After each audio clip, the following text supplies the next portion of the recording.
నిన్న high court Hydraa commissioner Ranganath గారిని తొలగించండి అని చెప్పని ఏదైతే తీర్పిచ్చిందో ఆ తీర్పు ఆషామాషి తీర్పు కాదు. అది భారతదేశం మొత్తం మీద, స్వతంత్ర భారతదేశంలో మీరు ఎంత లోతుగా శోధిస్తే కూడా అతి తక్కువ సంఘటనలు మీకు కనబడతాయి. 2014 ప్రాంతంలో బహుశా గుంటూరులో ఒక తహసీల్దార్ రిమూవల్కు సంబంధించి ఒక ఆర్డర్, మళ్ళీ అదేవిధంగా మధ్యప్రదేశ్లో రిమూవల్కు సంబంధించిన ఒక ఆర్డర్, జమ్మూ కాశ్మీర్లో దాదాపుగా రిమూవల్ చేయాలా అని చెప్పని కోర్టు వారు తీవ్రమైన ఆగ్రహవేశాలు వ్యక్తీకరించిన, అట్లా వేళ్ల మీద లెక్క పెట్టుకునేటువంటి ఉదంతాలు ఉంటాయి. వాస్తవానికి ఇది రేవంత్ రెడ్డి గారు ప్రభుత్వం అనుసరిస్తున్నటువంటి ఒక బుల్డోజర్ రాజ్యాంగం పైన తెలంగాణ హైకోర్టు చేసిన సర్జికల్ స్ట్రైక్. ఇది సిగ్గు ఎగ్గు ఉన్నటువంటి ఒక పాలక వర్గం ఊరేసుకొని చనిపోవాలి. వాళ్ళు ప్రేమతో ఆప్యాయతతో వాళ్ళు ఏదో దేశాన్ని ఉద్ధరిస్తున్నామని చెప్పని తయారు చేసిన ఒక సంస్థ, ఆ సంస్థకు ఒక కమిషనర్ను అపాయింట్ చేసుకుంటే, ఒక ఐపీఎస్ అధికారిని అపాయింట్ చేసుకుంటే, ఇష్టారాజ్యంగా పేదల ఇండ్లు ఆయన కూల్చివేస్తుంటే తానేదో గొప్పతనం ఆపాదించుకుంటున్నా అని చెప్పని శాడిజంతో సంతోషం పడ్డ రేవంత్ రెడ్డి గారి చెంప చెళ్ళు అనిపించినటువంటి ఒక తీర్పిది.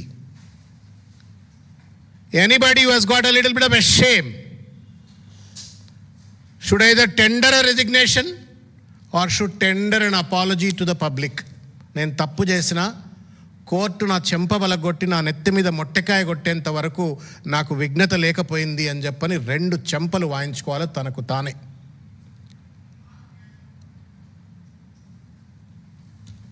ఈ విషయం పైన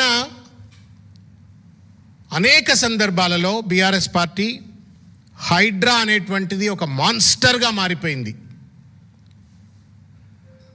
పేద ప్రజల యొక్క జీవితాలతో చెలగాటమాడుతూ ఉంది. ఏళ్ల తరబడి కలలు గని ఒక ఇల్లు కట్టుకుంటే ఆ ఇల్లును బుల్డోజర్లు పెట్టి అర్ధరాత్రి నోటీసులు లేకుండా అప్రజాస్వామికంగా కూల్చివేస్తుంది. ఇది అనైతికము, ఇది అన్యాయము, ఇది రాక్షసత్వము అని చెప్పని నెత్తి మీద నోరు పెట్టుకొని బీఆర్ఎస్ పార్టీ చెప్పినప్పటికీ కేవలం ఏదో రాజకీయ దుగ్ధతో రాజకీయ ఆరోపణలు చేస్తున్నారు అని చెప్పని కొట్టిపారేసిన రేవంత్ రెడ్డి ఏం సమాధానం చెప్తారు అని చెప్పని నేను వాళ్ళు అడుగుతా ఉన్నాను.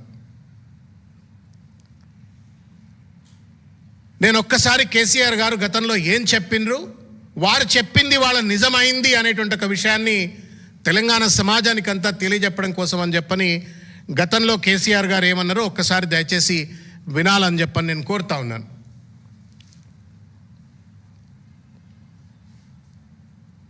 హైడ్రా తెచ్చిపెట్టింది.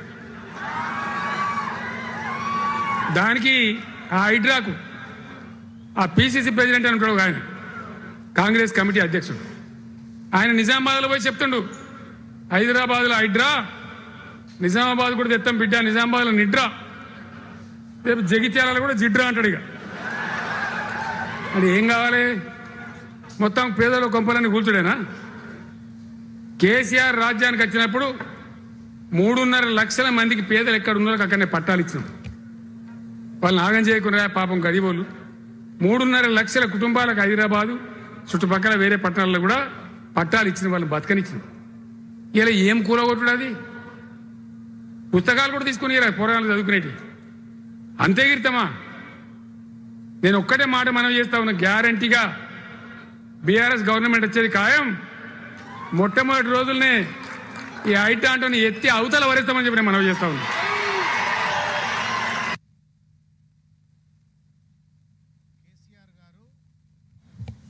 ఎన్నికల ప్రచారంలో భాగంగా హైడ్రాను నేను ఎత్తిపరేస్తా, ఇది అనైతికమైనటువంటిది, అప్రజాస్వామికమైనటువంటిది, రాక్షసత్వంతో కూడుకున్నటువంటిది, పేదోళ్ల ఇల్లు కూల్చడం కోసం రేవంత్ రెడ్డి గారు దీన్ని నియామకం చేసిండ్రు అని చెప్పినటువంటి ఒక విషయం ఇవాళ హైకోర్టు, నిన్నటిదాకా మేము అన్నప్పుడు రాజకీయం అన్నావు, మరి ఇవాళ హైకోర్టు కూడా దాన్ని కేసీఆర్ గారి మాటను ఒప్పుకుంటూ ఇవాళ ఈ తీర్పునిచ్చింది కదా రేవంత్ రెడ్డి.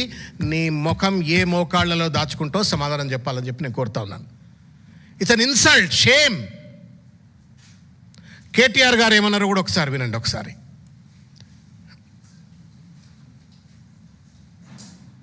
ఇట్లా వాళ్ళ అరాచక పాలనల వల్ల ఇప్పుడు మీరు చూడండి, విధ్వంసకర ఆలోచనలు హైడ్రా, విధ్వంసకర ఆలోచనలు హైడ్రా అనేది ఒక విధ్వంసకర ఆలోచన. ఎట్లా అంటారా? Selective justice is not correct Kalyan. ఇప్పుడు ముఖ్యమంత్రి గారి ఇల్లు స్వయంగా కోస్గిలో, కొడంగల్లో, రెడ్డికుంట అనే ప్రాంతంలో ఉంది, FTL లో ఉంది. ఆధారాలతో సహా నేను చూపెట్టాను. ముఖ్యమంత్రి గారి బ్రదర్ ఇల్లు దుర్గం చెరువు FTL లో ఉంది. మంత్రుల ఇల్లు హిమాయత్ సాగర్ FTL లో పొంగులేటి శ్రీనివాస్ రెడ్డిది, మంత్రి వివేక్ది, చీఫ్ విప్ పట్నం మహేందర్ రెడ్డిది, చైర్మన్ శాసన మండలి ఉత్తా సుఖేందర్ రెడ్డిది, ఇవన్నీ కూడా FTL లో ఉన్నాయి. కానీ హైడ్రాకి ఇవేమి కనబట్టలేదు. హైడ్రాకి అక్కడికి వచ్చేసరికి గుడ్డితనం వస్తుంది. మీరు విన్నారు, సెలెక్టివ్ గవర్నెన్స్ అని చెప్పని ఒక పదాన్ని వారు, సెలెక్టివ్ డిమాలిషన్, సెలెక్టివ్ గవర్నెన్స్ అని చెప్పని శుద్ధపూస అయినట్టుగా ఇవాళ రంగనాథ్ గారు నిన్న హైకోర్టు ఆర్డర్ వచ్చిన తర్వాత మూతికి తాళం వేసుకొని మూల కూర్చోవాల్సి ఉండే. ఆయన కూర్చోకుండా ఆయన మళ్ళా మీలాంటి పెద్ద మనుషులను పిలిచి మీడియా ఇంటర్వ్యూలు ఇస్తూ ఉంటే ఆ ఇంటర్వ్యూలన్నీ ప్లేట్ బ్రేకింగ్లతో టీవీలలో వచ్చినాయి. అది వేరు ముచ్చట.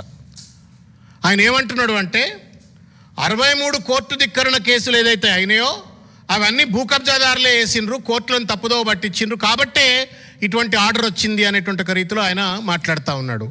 నేను అడుగుతా ఉన్నాను రేవంత్ రెడ్డిని, రంగనాథ్ని ఇద్దరిని, ఈ రకమైనటువంటి ఒక మాటలు హైకోర్టు తీర్పు వచ్చిన తర్వాత కూడా మీకు బుద్ధి రాకపోతే న్యాయమా అని చెప్పని అడుగుతా ఉన్నాను. నెంబర్ 1. నెంబర్ 2, హైకోర్టును తప్పుదో పట్టించినందువల్లనే ఇటువంటి తీర్పు వచ్చింది, కోర్టు ధిక్కరణ కేసులు అయినాయి అని చెప్పని హైడ్రా కమిషనర్ అంటున్నాడు అంటే అది కంటెంప్ట్ ఆఫ్ ద కోర్ట్ కాదా అని నేను అడుగుతా ఉన్నాను. Is it not a contempt of the court? అంటే నిన్నటిదాకా నిన్ను చీల్చి చెండాడిన జస్టిస్ లక్ష్మణ్ గారు, లేకపోతే నిన్న తీర్పు ఇచ్చినట్టు జస్టిస్ అనిల్ కుమార్ గారు, హైకోర్టు ధర్మాసనము ఎవరో తప్పుదో పట్టిస్తే తప్పుదో పట్టేంత విఘ్నత లేనటువంటి ఒక కోర్టా, న్యాయం తెలవనటువంటి ధర్మం తెలవడం కోర్టా అని చెప్పని ఇవాళ నేను రంగనాథ్ గారిని అడుగుతా ఉన్నాను. It's absolutely contempt of the court. నేరం ఇది. కోర్టు తీర్పు నేను స్వాగతిస్తున్నా, చేసిన తప్పిదాన్ని నేను సరిదిద్దుకుంటా అనేటువంటి ఒక మాట పోయి ఆయన ఏదో మళ్ళీ గొప్ప పని చేసినట్టు ఎవరో కోర్టును తప్పుదో పట్టించిండ్రు అని చెప్పని కోర్టును అపహాస్యపరిచే విధంగా, కోర్టుకున్న ఔన్నత్యాన్ని తగ్గించే విధంగా రంగనాథ్ గారు మాట్లాడుతున్నారంటే నేను అది రంగనాథ్ మాటల లెక్క అనుకోవట్లే. రంగనాథ్ను చిలుక లెక్క పలుకుతుంటే ఆ చిలుకను పలికిస్తున్న రేవంత్ రెడ్డి మాటగా నేను భావిస్తూ ఉన్నాను.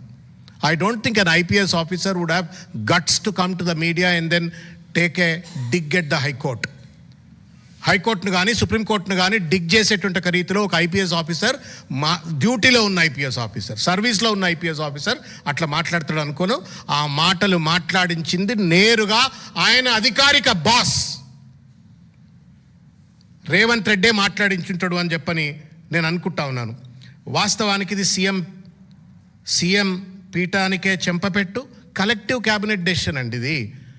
ఎంత సన్నాసులుగా మారిపోయినారు మంత్రులందరూ అంటే, ఇంత దుర్మార్గమైనటువంటి రీతిలో రేవంత్ రెడ్డి గారు ఒక నియంత లెక్క వ్యవహరిస్తూ ఉంటే, బానిసకు ఒక బానిస అన్నట్టుగా మంత్రులు వ్యవహరిస్తూ ఉంటే ఇవాళ ఇది కేవలం రంగనాథుని తీసేయమన్నట్టు కాదు, మీ అందరి ముఖాలను చెంపపెళ్ళు కొట్టినట్టు అనే ఒక విషయాన్ని క్యాబినెట్ కూడా గుర్తించాలని చెప్పని ఈ సందర్భంగా నేను కోరుతా ఉన్నాను.